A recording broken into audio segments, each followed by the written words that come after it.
Una bomba commerciale dal facile innesco. Vengono definite così dall'Ascom di Bassano le tante aree cosiddette degradate da riqualificare sparse nel mandamento. Solo in città sono ben 5, tra cui la nota area Pengo, l'ex Elba e l'ex Enel. Aree da riqualificare, secondo il presidente Paolo Lunardi, attraverso interventi di diversa natura, più sociali, più verdi e meno, molto meno commerciali. Un discorso che arriva a ridosso della conferenza dei servizi decisoria convocata in Regione Veneto il prossimo 20 marzo è relativa all'autorizzazione per l'insediamento di una nuova grande struttura di vendita a Cassola, lungo la SS 47 in via Capitelvecchio, il terzo centro commerciale in neanche un paio di chilometri.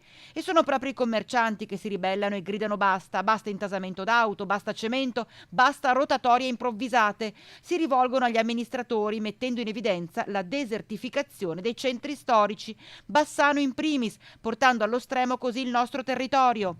Una denuncia che non è nuova da parte dell'Ascom, che lancia un duro messaggio: a nulla sono serviti o possono servire, dichiarano, interventi placebo per abbellire qualche via o finanziare la nascita di qualche sporadica attività.